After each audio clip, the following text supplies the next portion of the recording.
Орусиялык диссернет кыймылы Бишкектин мурдагы вице-мэри Эркинбек Исаковдун илимий ишинде шилтемеси жок эле көчүрүлгөн бөлүмдөр бар деген маалыматты жарыялаган. Исаков бул дооматты четке какканы менен дароо илимий даражасынан баш тарткан. Күмөндүү илимий иштердин тизмеги муну менен эле чектелген эмес. Биздин депутаттарга чейин жетти бул нерсе. Биз плагиатка көнүп алганда эң негизги нерсе бул чыгармачылык адамдардын мүмкүнчүлүгүн бул басаңдатып турган нерсе, процесс да. Анткени сиз бир 2 жыл 3 жыл кажынып өз чыгармачылыгыңыз менен бир жаңы нерсе жаратсаңыз, ошол эле учурда бөлөк кишилер бөлөктүкүн көчүрүп эле наам даражага жетип атса, Плагиат дооматтарын жогорку аттестациялык комиссия текшерип турат. Мисалы, депутат Акылбек Жапаровдун илимий изилдөөсүнө байланыштуу жыйын өткөрүп, анын жүйөсүн кабыл алган. Тайманбай эле келип баарын айтып берди. Ал айтты, жок, менин жумушум таза. Мен ага ар бир сотко дагы барам.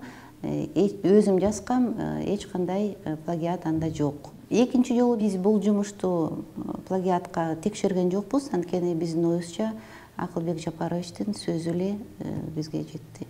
Ооздики сөзүнө ишендик. Плагиат маселесине байланыштуу талкуу кызган учурда аттестациялык комиссия илимий иштердин интернеттеги базасына чек коюлганы сынга алынууда. тилекке каршы ошолдон техникалык тейлөө жагы өзгөртөбүз, анын укуктарын корголуш маселелерин карайбыз деген шылтоолор менен материалдарга жетүүнү бир топ кыйындатып, маселе жаратып атат да. Бирок комиссия төрайымы илимий иштердин интернеттеги базасынан пайдаланууга бир аз өзгөртүү киргени менен кайрадан эле иштеп жатканын билдирди. Төрайым диссернеттин жүйөлөрү акыркы чындык эмес деп кошумчалады. Биз жалаң эле жана компьютердин чыгарганына ишенбей, ошондой диссертацияларды сөзсүз киши, специалист карап чыгыш керек. Анткени ал кишинин тагдырын чечип атабыз да. Кыргызстанда бир жылда орто эсеп менен 300дөй илимий иш жакталат.